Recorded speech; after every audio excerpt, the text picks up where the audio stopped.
if you look at pure e-commerce retailers, whether you're talking about Amazon or the e-commerce suit manufacturer Indochino or Warby Parker, companies. There you go. Companies that were born online are now building all physical stores, right? Yes. Because they see the value of that touch and feel experience. And when it comes to buying a car, what is more touch and feel than buying a car? And so physical stores are forever going to be super important. Sales, marketing, automotive.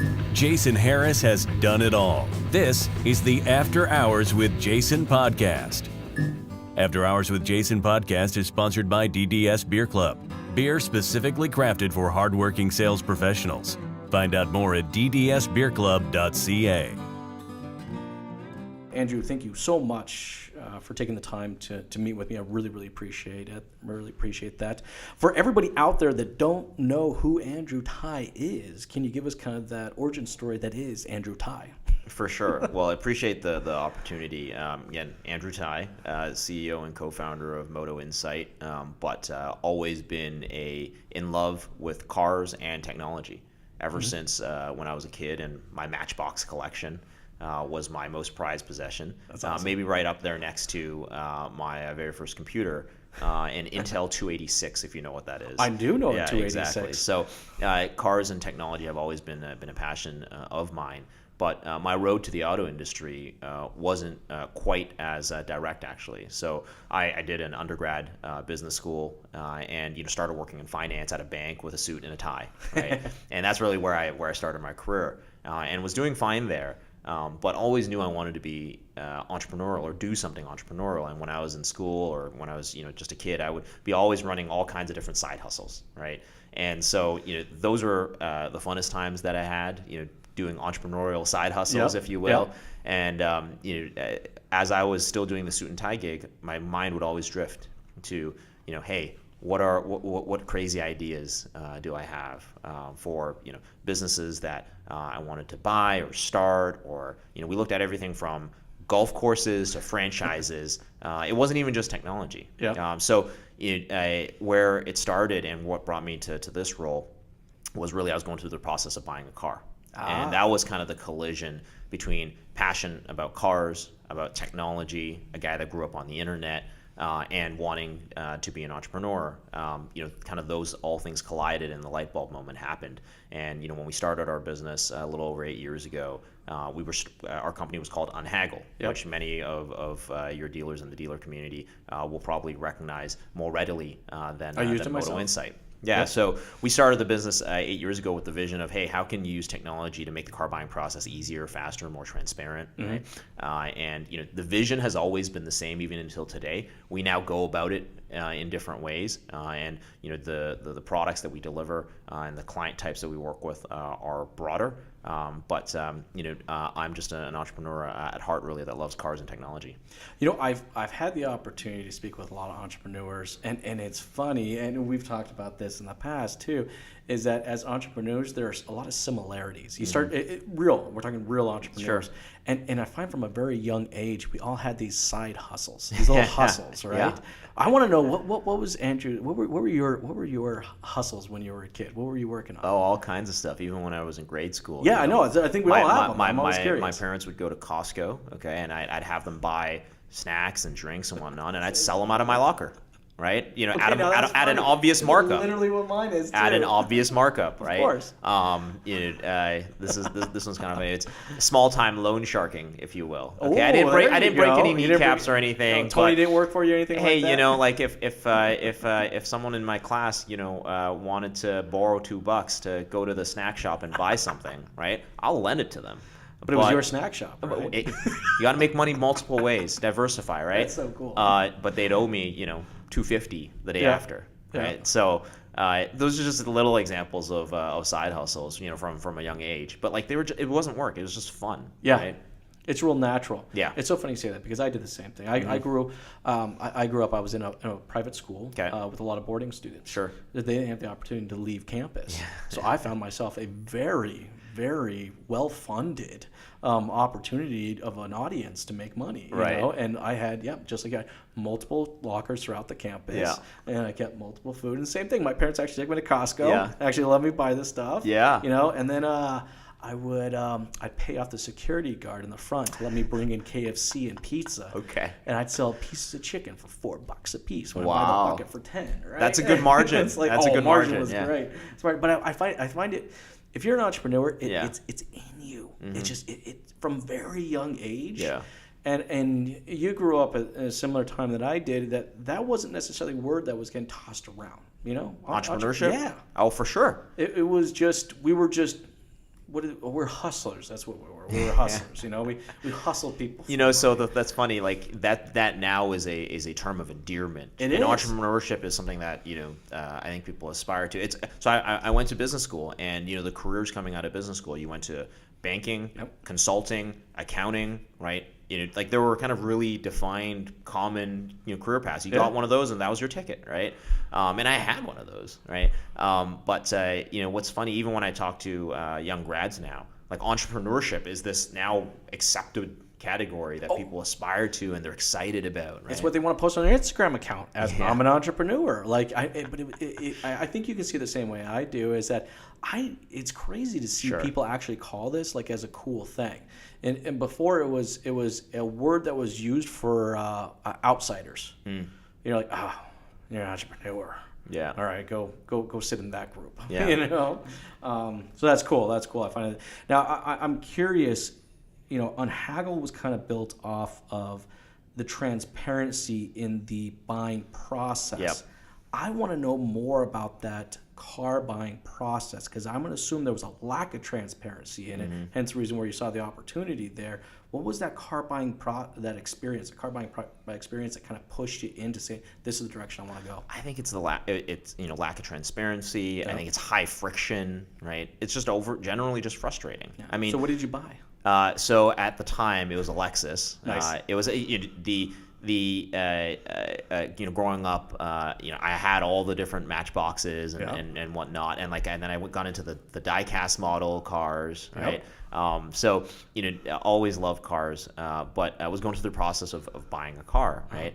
And as I said, like it just didn't make a ton of sense, right? And even when you spend time with dealerships today, and when I ask the question, hey, just think about this process as a consumer, right? And you walk them through, the process of going to the site, filling in a lead, waiting for the lead response, watching what that lead response is, and they can agree that it's a frustrating experience, right? But that was really the initial inspiration. And so we built Unhaggle, which was a website that had some robust tools to help consumers understand pricing, understand and compare vehicles, to get them real accurate pricing on actual pieces of inventory from local dealerships that they can compare, right? From the comfort of their own home, and all the way through to if they wanted that vehicle and they liked the pricing, to be able to pull out a credit card, reserve it online, so that they can just walk into the store and it's a buy online, pick up in store kind of experience, right? That kind of experience is now ubiquitous today in all other industries, whether you're talking about on Best Buy, you buy something, pick it up in store, or groceries, buy online, drive up to the store, you just put it in your trunk and you drive away. So this whole concept of buy online, pick up in store, I think the technical term is omni-channel, if you will, but that process was what we were working on 8+ years ago. It's now called digital retailing, that big buzzword in our industry. You've been in it for so long that now they actually have a term for what it is. Exactly. I mean, you've been a dealer before, and I think you were talking about how, and you're not alone. I've heard this from other dealers where they sometimes have this puzzled look when they're saying, digital retailing, online car buying, I feel like I've been doing this for 15+ years. There's a small percentage of us out there, yeah. Just back in the day, it may have been fax machines, emails, scanned documents, right? Sometimes FedExed documents if the customer's a little further away. But to a point where there are dealers that have been for a while, right, putting together deals for customers that weren't in their store, either delivering the cars or when the customer showed up, it's, hey, here's the key, sign, you can pick up your car, right? This whole concept of online sale, it's been happening for some time. And so, where we started on Unhaggle, we kind of started putting technology and process around it just to make it easier for customers to access, as opposed to a really long email chain back and forth and all these scanned and signed documents or fax documents. We just put process around it, right? And so that's where we started on Unhaggle. You could do what is now today called digital retailing or e-commerce back as early as 2011. And where we evolved was we recognized that that customer experience is so phenomenal that dealers and automakers should be able to deliver this on their own experiences, in store, on their own websites, not just on a third-party marketplace. Yeah, instead of a like third-party Unhaggle. website, something they can actually provide and do on their own website. And so that's where kind of our business evolved over the years. And Unhaggle's still a big part of our business today. But we're now known as Motoinsight, and we do a heck of a lot more than just that original Unhaggle experience for consumers. But it just goes back to the journey of entrepreneurship is never a straight line. Sure. Right? It's a series of zigs and zags. And our business has evolved a lot over the last 8 years. And that's actually, I'm going to give you a shameless plug here, but that's actually what has attracted me to what you guys do. Sure. You guys just didn't hear the word digital retailing, so that sounds like a great idea. Let me go build a widget for that. Yeah. All right. No, you guys actually evolved into it. You were doing it before. That's what it was called, doing it, and then you just evolved into that space. Now, I would love to know how the word Motoinsight started. So we went from Unhaggles. How did you come up with Motoinsight? Where did that come from? Yeah. So I mean, this story may not be as exciting or elegant. Sometimes you just have to find a name where you can also buy the .com domain. Okay. Were you just sitting right? there, Well, I mean, daddying it, just going, all right. If I'm entirely honest, there's a little bit of that always, right? I didn't get my very first choice, but it's probably better that way. Yeah. I think Motoinsight is a unique name, but we wanted to combine obviously something that gave homage to the auto industry. That's the moto in it. And in everything we do, it's about delivering insight, whether you're talking about for the consumer in data, in transparency, right? Or to the dealer, helping understand and serve customers better. And so that's kind of where it came back together. It's not just about technology. It's not just about how do you sell more cars. Really, we think under everything there needs to be insight in it. So that's the way I would spin it. It's very simple. But part of it was, hey, we needed to find a name that I could buy a .com domain for. So. That's cool. That's very cool. The same thing happened with Unhaggle, actually. Is it? Right? We went through all kinds of different names that had the word auto or car in it, right? Until we stumbled upon Unhaggle. So sometimes you have to create your own words to buy the .com domain. And it got the point across. It was one of those love-hate I think that's things. what it is. It's supposed to get the point across, right? I mean, if my name, Digital Dealership Solutions, it's a bloody mouthful. Yeah. But when I bought it, that's just what you did. Yeah. Right? And that was what the whole point was. When I purchased that 11, 12 years ago, that was, you bought names that were very specific to what you were actually doing.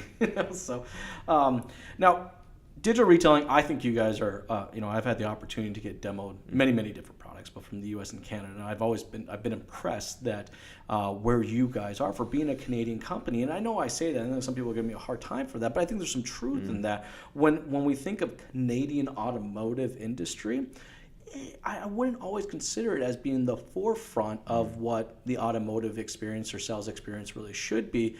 So I think it's really cool to see, you guys being a Canadian company being really at the forefront of that. Now, for the dealerships out there that do understand what digital retailing is, at least if they've taken the time to read about it, so they understand the concept behind it. How do we get them into, I guess, more so understanding it, but really kind of embracing what the routine is required to kind of implement this into the dealership operations? Yeah, I think when it comes to digital retailing, you made an important point for those that actually have spent the time to learn and understand about it. Let's forget about the people that haven't taken the time. Whatever, we'll skip them. You guys can just turn the podcast off now. Yeah, because you're right. Digital retailing is one of the most misused and abused terms out there. But for those that see the value in delivering differentiated customer experience and can put their consumer hat on once in a while and look at their own dealership and how the car buying experience looks, how they buy stuff. And they recognize that, hey, we got to do better. Yeah. Right. I think that's the starting point. But when we spend time with dealers, I think one of the biggest challenges is digital retailing is just such a big, broad term, and in some ways it's a little bit of a scary term. It can almost have this paralysis. It's like, I know I need to exercise, but how exactly to do it, the patience to make the effort to do it. I know it's got benefits. Yes. Right. But without a plan, right, and a clear process, it's hard to actually bring it to fruition. So we look at it in two ways, right? One, when dealerships put their consumer hats on, they look at every other retail experience that they've had, whether you're talking about Loblaws buy online, drive up to the store, they put it in the trunk and you drive off, buy online, pick up in store, right? Walmart, Nordstrom's, Best Buy, it's the new status quo. Even coffee, I can order a Starbucks, right, without even being at the bypass store. the 15 people in line. Exactly. Don't have to pull up my credit card. So that kind of convenient shopping experience is ubiquitous. Every dealer, salesperson, they all use that in their day-to-day life, right? And so I think they can understand, hey, we want to get there. We want to lean forward. And if we deliver that differentiated customer experience that's convenient, saves them time, is transparent, customers will love it. It'll differentiate us as a dealership. So I get the long-term value proposition, right? It's almost future-proofing my business so I don't get disrupted, right? And staying ahead of the curve. But then on the other end of the spectrum, it's what are the nuts and bolts, right, of the day-to-day? How do you actually implement it into your store? That's the other part that's so important. You can't have one without the other. No, 100%. If you just focus on the big picture vision without taking care of the nuts and bolts, the thing falls apart pretty quickly. But if it's just the nuts and bolts, without the big picture vision, you kind of question, hey, well, what is this all for, anyways? Right? And so both of it is super important, and that's where we as an organization have learned a lot about the dealers over the last 8 years, and to some degree, I consider myself a little bit of a dealer. Like I have my OMVIC card, right? Gee, that's cool. I do, yeah. Because when we started as Unhaggle, we were actually a registered dealer. Right, we were an auto broker, right? Oh, okay. So we had to get registered, licensed to work with dealerships to help facilitate customer transactions, right? And so we spent a lot of time with dealerships, and that last 8 years I really characterize as R&D, right? Yes. Thinking like a dealer, working with dealers, but also at the same time thinking as a consumer. And so how dealer processes work, what works, what doesn't, has gone into what we do today, helping customers both think about the big picture. In terms of how customer experience is evolving, but also breaking it down into actionable, process-driven things that they can do today that'll impact their business tomorrow. And the actionable process, I think, is actually the most important thing. I get the sense, and it's a little unfortunate, but some people are looking at digital retailing, and I don't think it's necessarily you guys, but there are some companies out there that are pitching this as the next best diet pill. Yeah. Do you know what I mean? Yeah. Like, take this magic diet pill, and your operational headache will go away. Yeah. But it's not. It's not the case at all. For sure. People have to understand that getting into digital retailing is getting into a process, and that it is a marathon, not a sprint. Yeah. Right? And you have to, just purchasing the tool or bringing in the tool is only one part of that. Executing on that tool is the most important part. I mean, idea is only as good as how well we can execute on it, right?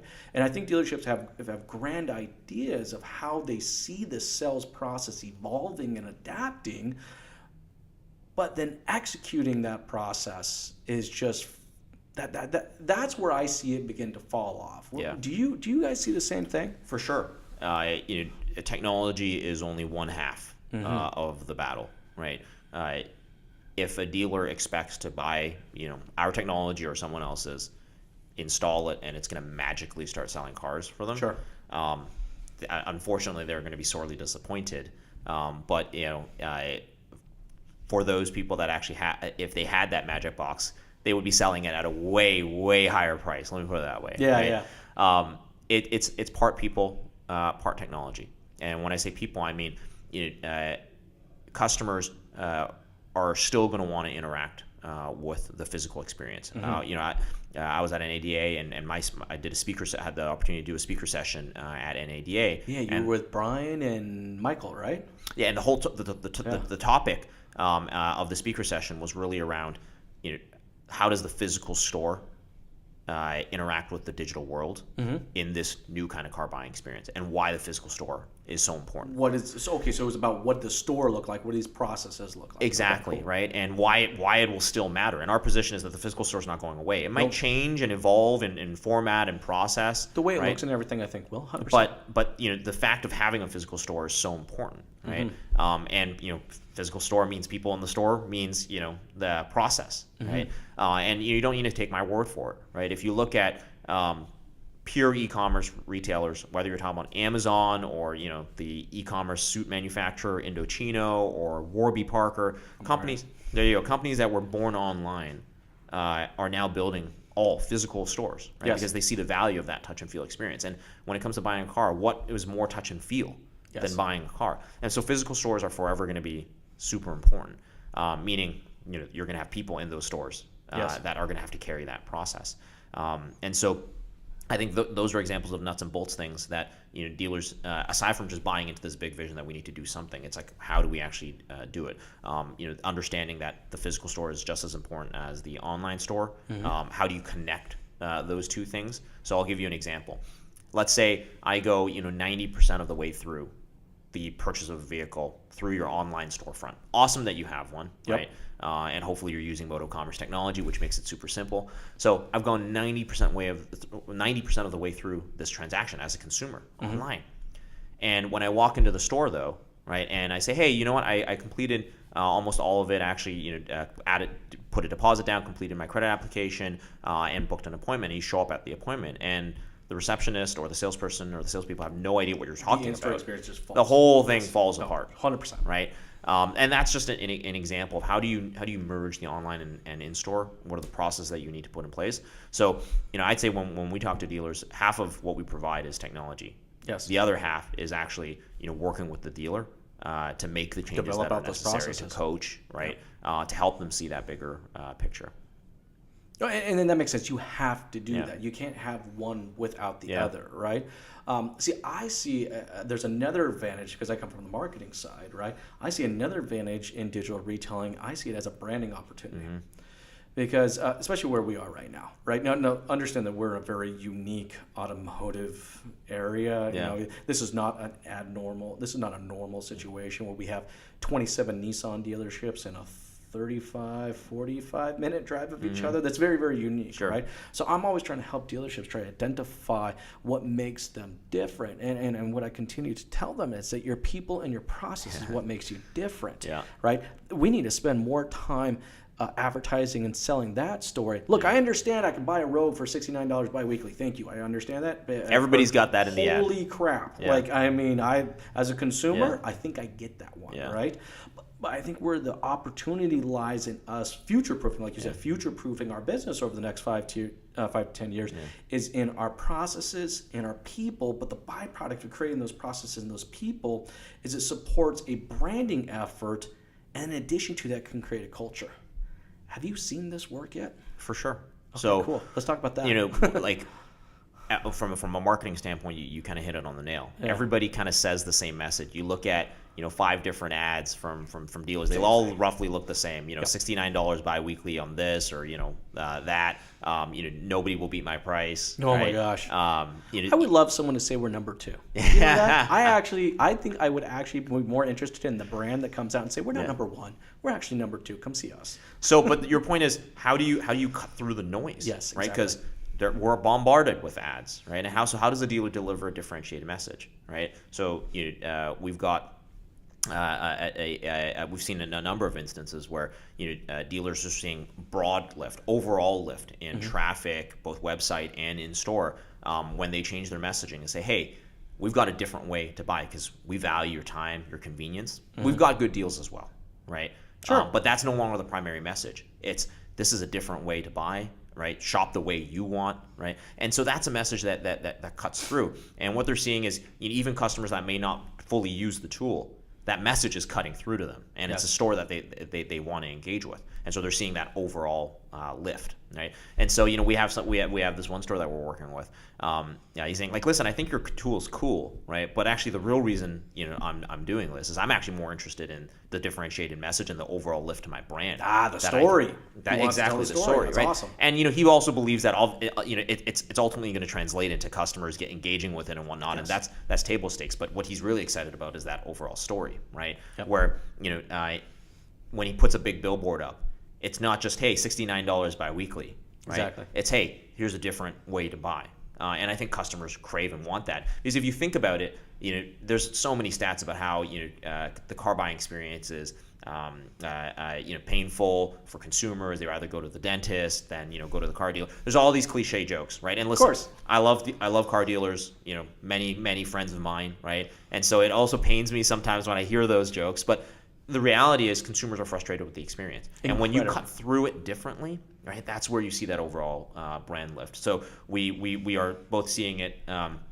In the physical realm, in terms of how the business is doing in traffic, as well as the digital realm, increasing the effectiveness of their overall marketing. So there's the macro piece of it, which is, hey, how do I lift my brand and differentiate? Yes. Right.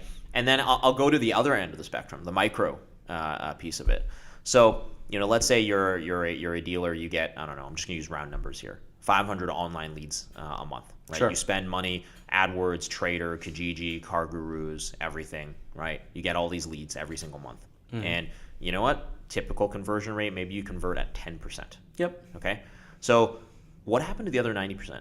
I know. The customers that went through all of that rigmarole to actually fill in a lead, right? Because you think about it. Ask yourself as a consumer, when was the last time you filled in a name, phone number, email address, postal code, and waited for someone to call you after you found a product online that you wanted to buy? Yep. People don't do that. Yep. And so the people that actually do it, you really got to cherish those, okay? So you get 500 leads a month, you convert 10% of them. The other 90%, what happened? Exactly. The customer was serious enough to fill in the lead. How come they don't engage? And one of the things that I love doing is when I go see a dealer, I'll mystery shop their both their lead response and then the dealers in their area. There you go. Right? And much like how in general marketing, whether billboards, newspaper, if people still do that, AdWords, whatever, the message is all the same. The responses, they all sound roughly the same too. Oh which my is, gosh, we could do a whole podcast just on the responses. It's something always along the lines of, hey, cool, thanks for reaching out. When can you give me a call back? When can you come on into the store? Here's my number. See, that blows my mind. And this is why I think digital retailing is even more so important, is I don't understand where we got off calling these people leads. I guess because I've been in the automotive business long enough, and I've been on the digital side long enough to remember that's not what we originally called them. All right? When we first started putting out websites, okay, we had the phone numbers on there, and we needed an opportunity for someone to ask more questions. Mm-hmm. So we created form fills. Yeah.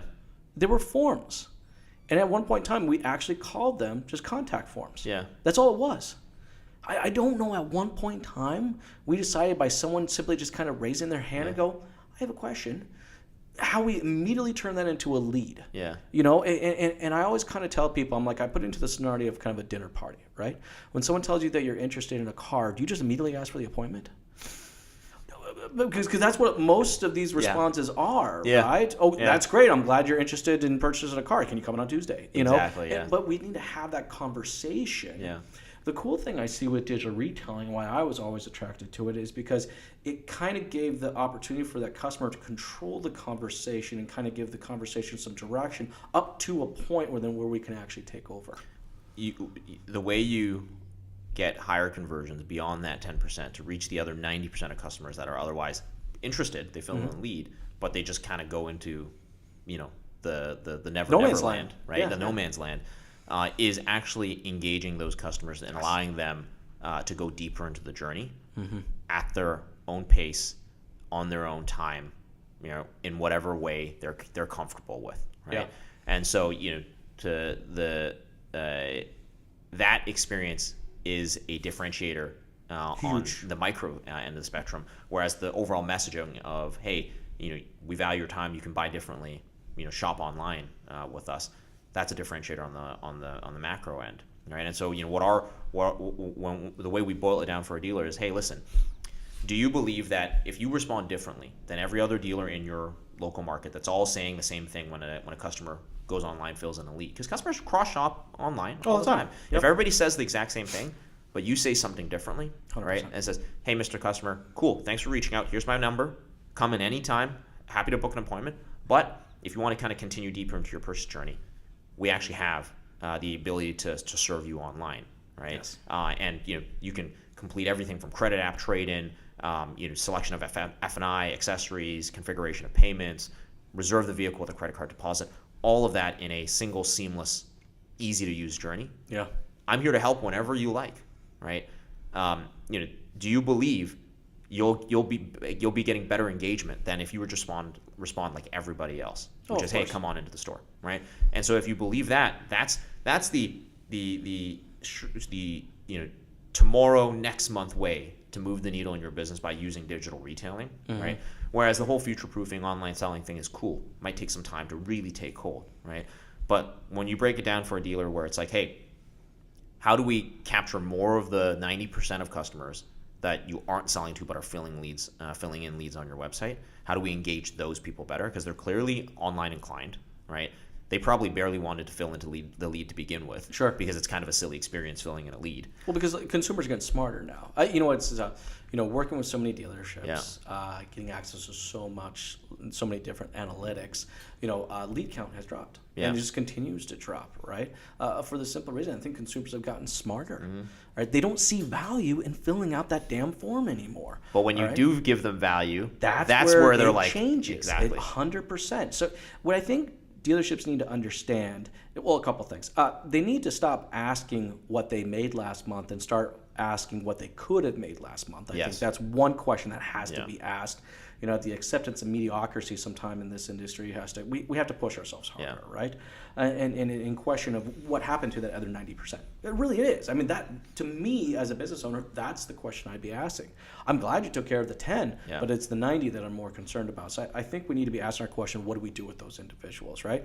And the second thing is when they start taking a look at digital retailing, the value in developing out your brand and what it means to you from a branding perspective is worth way more than it is in any type of lead generation type solution, right? It's just this doesn't just generate leads. It can and it does, but it actually helps the lead to move farther along through it. Nurtures them, yeah. But the cool thing is it does it with the intent to serve the customer, meaning that it's designed for the consumer. Yeah. And I'm a firm believer that when we do it for the consumer, we're the ones that actually reap the benefit of it. It's not a self-serving process like I think the way when we've looked at digital experiences up to date, I find them to be very, very self-serving. Do you know what I mean? Fill out the form. Give us your information. Right. Then we'll give you this. But we won't actually give it to you. We'll just tell you we give it to you. Yeah. So I see that kind of being that fundamental shift is that we're doing it now for the customer, which then ultimately ends up benefiting us. For sure. So I mean, I think we are absolutely a technology company. Yeah. Right. That's the core kind of piece that we deliver to dealers: technology to enable them to deliver best-in-class experiences that they expect in every other retail sector they themselves have experienced, right? We deliver that technology, but that technology in itself doesn't create any value, right? As a standalone thing itself, I understand what you're saying. And where we've learned that we have to work with dealers and support them on is how do I actually implement and execute in the dealership? So what does that differentiated lead response look like, right? How do I make it easy instead of just, hey, when can you come on in and say, Mr. Customer, here's a personalized URL to a digital shopping cart that I've built up for you, and you can step through all of these transactions in my digital storefront, right? I'm here to help whenever you want. Making it easy for dealers to actually do that and execute that, which results in increased conversion rates, which results in them actually seeing results that impact their business, right? We spent a lot of time in the nuts and bolts helping dealerships actually take advantage of that technology and build the technology around helping that dealer to do so. And then on the other end of the spectrum, it's sharing best-in-class best-in-class processes and recommendations on, hey, how do you take advantage of the fact that you have this now and move and differentiate your brand. Right? So on both ends of those, how we actually help the dealer implement, roll out, and squeeze value out of that technology is just as important to us as the investments we make in the technology itself. It's funny that you say you're a tech company. Yeah. Because I understand you are. Yeah. I actually see you guys as a process company. And you guys have worked backwards to the tech. You've defined out what that process looks like for the consumer and for the dealership. Yeah. I mean, I think when I talk to dealerships and I'm encouraging them to get into it, it's not necessarily the tech that I talk most about. It's the process. It's the branding opportunity I see in the process. It's the customer-centric approach to the process. It's the transparency that's provided both on the customer side and on the dealership side that comes with those processes. And then you guys just provide the tech that kind of supports into that, right? I think part of it is also because any piece of tech that we license or sell or deploy for dealers, it originates from tech that we built for our own usage, right? What I mean by that is, you go back to my old dealer auto broker days, right, where we had sites that would generate leads and help and it generated leads because it had great tools for customers to find, research, compare, understand pricing. Provide value. So dealers, we had these sites, provided value to consumers. They filled in leads expressing interest in the vehicles. Leads would come to us, right? How do we turn those leads to sales for those dealerships, right, that we worked with? We were kind of almost like virtual BDC to some degree, right, when we were doing the auto broker business. And so, what we realized was like, hey, listen, all this process takes time. We were putting together deals, online sales in many ways, where from a customer, finding a vehicle, looking at pricing, comparing it, deciding they want it, through to filling in and contacting us, to us getting them in a vehicle, right? We could scan bill of sales back and forth, right? PDF printouts, credit card slips, whatnot, to a point where, customers were either having cars delivered to their door, or when they walked into the store, everything was ready for them. It was just, sign and pick up. So we were doing that, but it was extremely time consuming and frustrating for both us administratively and for the customer. And so what the inspiration was, hey, how do we build technology to streamline that process? So you define what that process was, and then you kind of work backwards to it. Exactly. Right? So we looked at, hey, what would make our lives easier? What would make the dealers' lives easier? What would make the consumers' lives easier? And so that's really, we built tech for ourselves, right? And then we realized that tech had value for dealers and automakers, right? And that's where, we productized it, spun it out, right? And now work with automakers and dealers to enable their own best-in-class experiences. But it wasn't, we never set out to be a software company, to sell software. We actually never set out to do that. We set out to make the car buying process easier, right? We're still doing that. We just do it in a different way now, right? So we do sell software, but it is, you're right, the process is just as important. That's what I see the girth is in it, right? It's just in that process, right? Yeah, and listen, we had to learn it the hard way. Yeah. It's been 8 years, so it's been a lot of in the weeds, in the dirt kind of learning, with dealers, with consumers, with automakers. But I think it really gives us unique perspective on how to kind of pull all the different pieces together. Okay, you know what? So far, I think we've done a great job of really kind of talking about what is digital retailing and the value that it brings to the dealership and the consumer itself. Let's get a little more niche into the value that it brings to maybe multiple levels within the dealership. Yeah. So, dealer principal, management, sales manager, GM, and then all the way down to the salesperson. Let's kind of start at the top. Where do you see the value kind of really being with the dealer principal in digital retailing? I think you hit a really important point there, because if you don't get buy-in throughout the entire organization, right, a dealer principal might have this bright, bold idea that, oh, hey, you know what, this online thing is kind of cool, right? But it's the people that actually execute it on a day-to-day basis that make it go. So you need buy-in across the organization. A salesperson can say, hey, I want this online selling tool, but if the dealer principal doesn't buy into it, like, the whole thing doesn't work either. 100%. Right?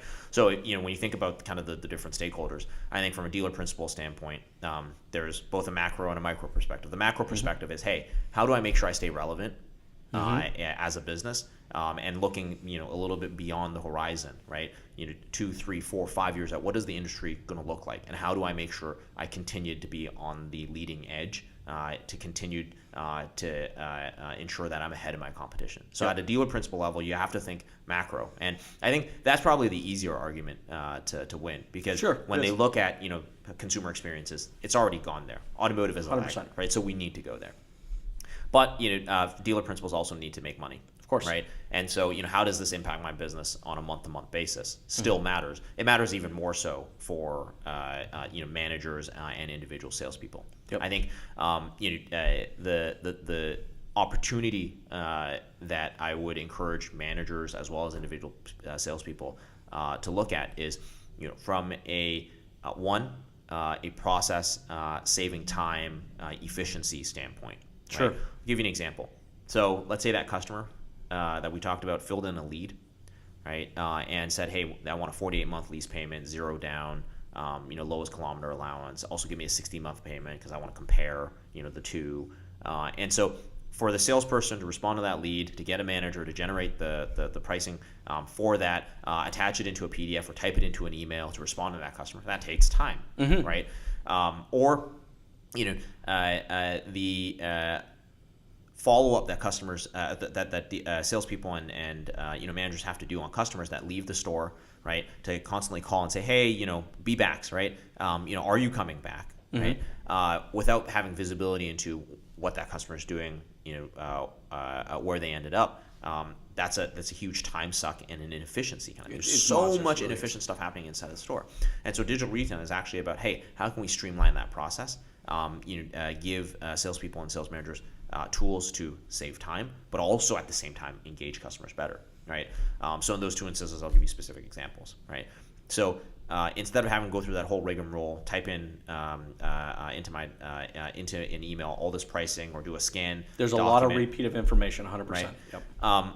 Instead, if I could just send that customer a personalized URL to my digital retailing experience that has a full payment calculator, the ability for the customer to complete a trade-in, credit application, credit card deposit, book an appointment, accessories, F&I, the whole deal, right?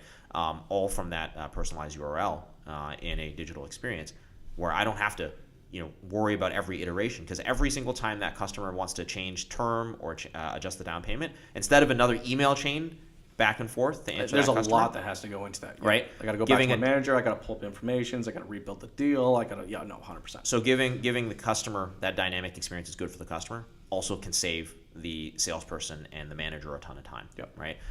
At the same time, for the manager and the salesperson, more selfishly speaking, right, to be able to really have greater visibility into customers. When you do it through a digital experience, let's say I send that personalized URL to the customer with that personalized shopping cart. As the customer's in there, going through the process, it could be a month from now. Let's say they go quiet in a month from now, but they go back into that digital shopping cart that I sent them and they play with a payment, or they look at an accessory.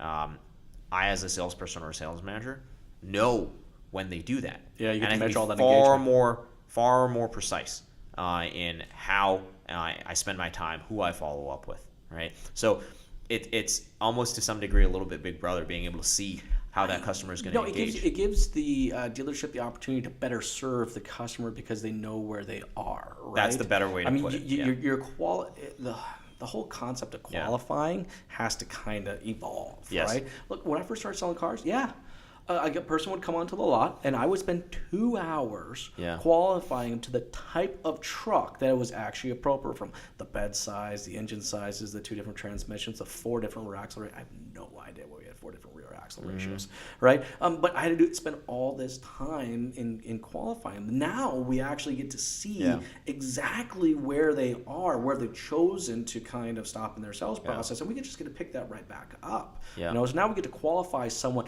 not necessarily just to the product that they're buying, but to where they are in their sales process. So it gives us that opportunity to provide a much more tailored experience to them when we know they've gone this far in the phase, or they've gone this far in the phase. I think that's a really important point. I mean, we've all seen the stats: customers spending 10+ hours, researching online before they even step foot into the store. When they come into the store and the qualification process starts all over again, it's frustrating for the consumer, right? And it's a waste of time for the salesperson or the sales manager.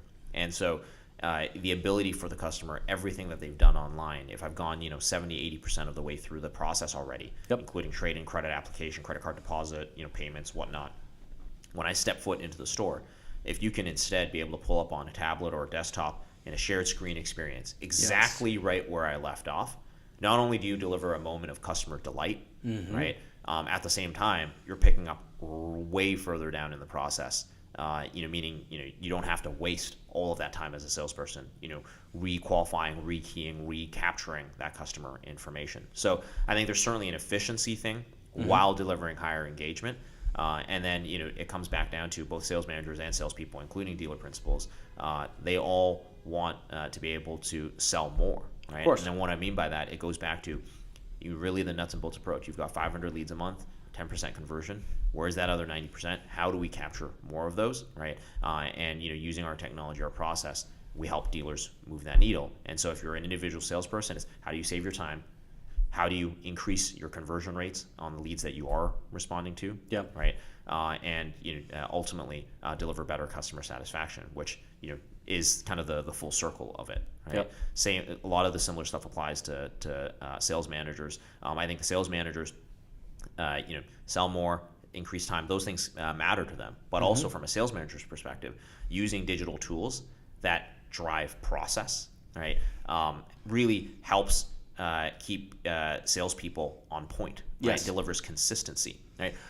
There's a funny story that comes to mind actually. So one of the leaders on our team that works with our dealers, his background actually, he came to us from Tesla, and he actually helped build out Tesla's retail network early on, and he told the story where when they first started opening these stores, right, they didn't have a lot of budget to go out and hire, car salespeople that were used to making, six figures, let's say. Yep. Right. And so instead, they had to think differently. They were hiring, like mall employees, like hourly based employees. One day you were a barista, the next day you're selling, $100,000 Teslas. Okay. And so how do you actually take an employee like that and make them a productive car salesman? I know Tesla doesn't, like to talk about selling cars, but that's what they were dealing with. And the only way you do this, process. But